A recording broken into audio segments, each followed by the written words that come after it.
Let's continue our session. See, yesterday, in the last session, I have asked you all in live. When I have conducted live Zoom session for you all, I have requested every student to do this activity.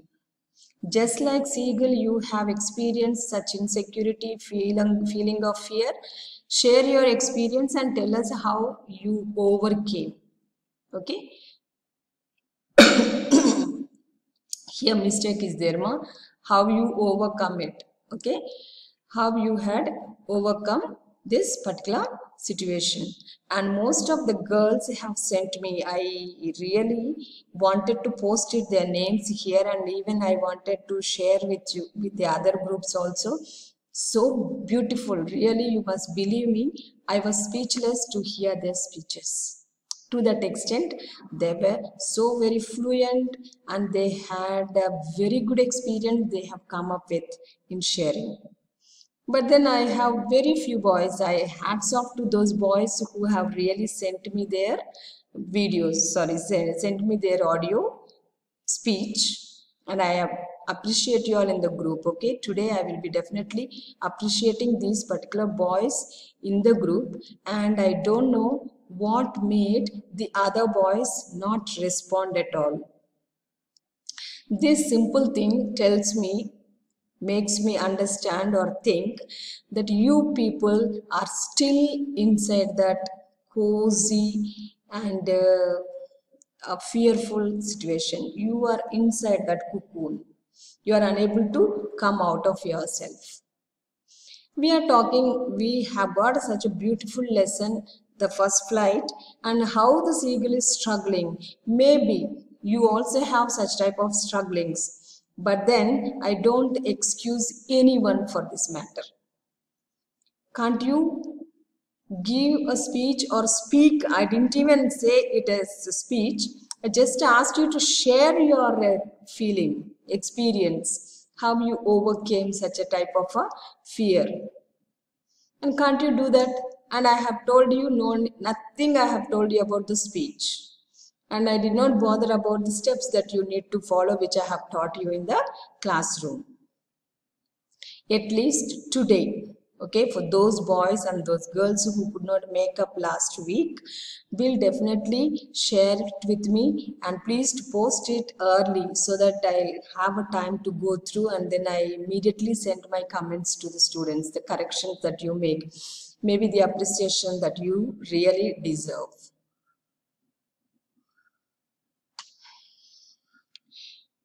Now, mother is playing a trick.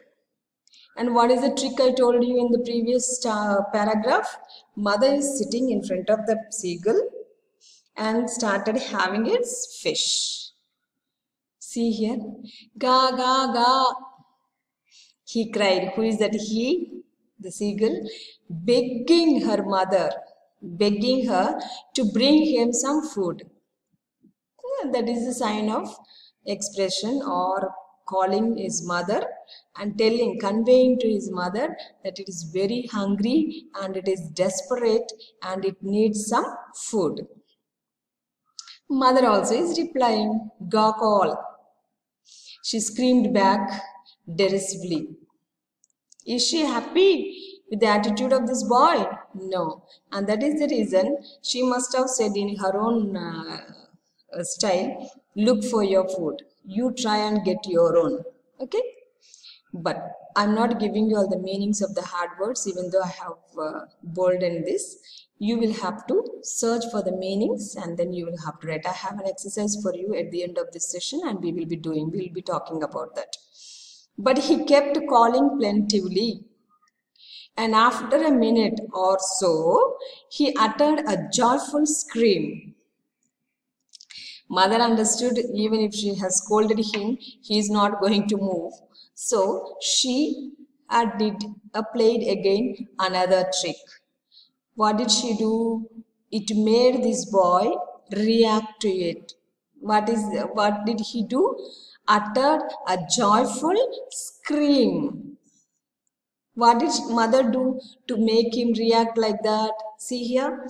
His mother had picked up a piece of the fish and was flying across to him with it. She took a piece of fish as a response to his request, and she just took 2-3 jumps and coming forward as though she is going to give it to him. That was the gesture made this boy react to his mother's flying. Okay, but he is extremely happy now. At least mother is responding to him. Now you see again, what did mother do? He leaned out to whet. Means these are the meanings: to sharpen derisively in a manner showing someone that he or she is stupid. Preening, I have already asked you to find the meaning for this actual meaning. Making an effort to maintain feathers. Who was maintaining his feathers? The father is maintaining his feathers. That was the starting of our lesson today. Next, eagerly tapping the rock with his feet, trying to get nearer to her as she flew across. Mother started coming a bit closer to him with a piece of fish. That made him created a happy feeling, and the boy is jumping excited, and then you see what mother does. But when she was just opposite to him, okay, a little distance away from him, she halted. She stopped her flying. Her wings motionless, the piece of fish in her beak almost within reach of his beak. But she did not share the fish with him. He waited a moment in surprise, wondering why she did not come nearer, and then, maddened by hunger, he dived at the fish. Just like small children, when we are not giving them, they just fall on us and then they snatch away things which they wanted. So this seagull also did the same. Mother pretended to come closer, but she did not come closer. She just came closer to him, but then she did not share her fish with him. But then he has forgotten the situation. He has forgotten, he is out of his mind, and since mother did not come to him, he just jumped over, dived, that is the word used here, to snatch the fish from her beak. With a loud scream, he fell outwards and downwards into space. You can imagine, right? The mother is standing there with the fish and he is trying to jump, and maybe mother must have taken 2 steps backward. And that was the reason why this child could not directly get the fish. Instead, he tumbled. And then what happened? With a loud scream, he fell outward and downwards into space. Then a monstrous terror seized him, and his heart stood still. He could hear nothing. It's the beautiful, that is why this literature is like this. Okay, everyone loves literature because of the facility it has to express the extreme. Now you see the monstrous terror. They can plainly say he is seized by a sort of fear. Okay, but then they are giving to us, they are trying to make the audience understand to what extent this fear seized this boy. His heart stood still. He could hear nothing. Okay, but it only lasted a minute. The next moment he felt his wings spread outwards.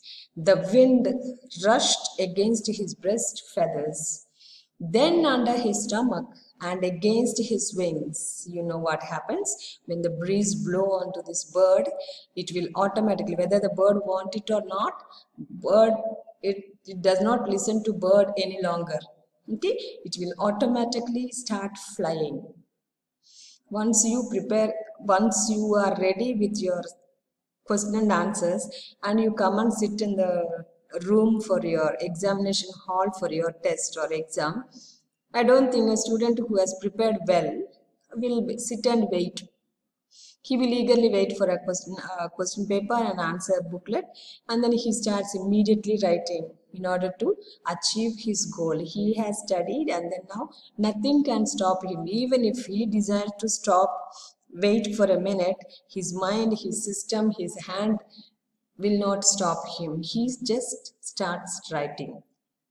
Okay, so this bird, whether wanted or not, starts flying because he made a simple effort of diving. That was a problem. He could not dive. He didn't want to dive.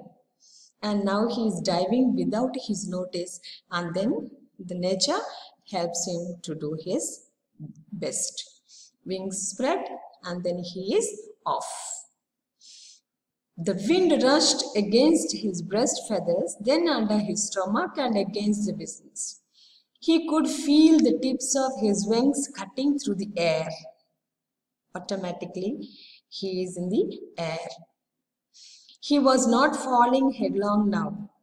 He was soaring gradually downwards and outwards. He was no longer afraid. See, the expected result is out. Mother tried to bring change, and she is now successful in making him fly. He just felt a bit dizzy. Dizzy meaning also you must write, children. Anyway, in one of the slides I have given you the meaning, but you make it a short meaning. I have given a situation, explain the meaning, but then I want you to write a smaller meaning. Then he flapped his wings once and he soared upwards. Ga, ga, ga. This is the way the bird shouts, screams. Okay, and then Gaola, his mother, swooped past him, her wings making a loud noise. He answered her with another scream. Then his father flew over him, screaming. He saw his two brothers and sister flying around him, curveting and banking and soaring and diving. The celebration has started. Why? Because the child has succeeded in flying. I don't want to spend much time. One thing I want to tell you, the moment you want to overcome your fear, the moment you take a step forward, one step forward to overcome that fear, you will also be freezed. Okay, you become frozen, you become speechless, you think at one point of time your mind is not working, you are unable to think. So remember, that happens to everyone,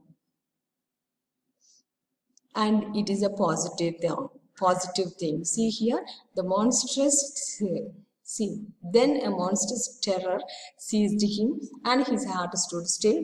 He could hear nothing. But then immediately it lasted only for a minute. Then he is successful. So that is the moment you need to overcome, children. And that is what you will have to share in your video. You can just record an audio and send me. Not in a personal number. I want all of you to share it in the group. I don't know what makes you so frightened to share with your friends. Please, nobody is perfect. We are on the learning. Okay. So, even if you make mistakes, it's okay. Nobody is perfect. Even when I'm teaching you, at times I'm blabbering.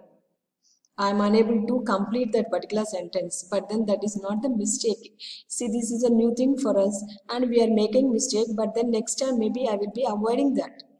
Only if I do, I can overcome. If I feel I am unable, and then I will never learn it. Okay, children? So you better try it. 6th slide is there. Maybe we could go with the 6th slide onwards, 6th paragraph and the remaining lesson. And then some exercises also I will be coming up with at the end of this week. So for time being, for today, this is the end of your session. Okay, and then I want everyone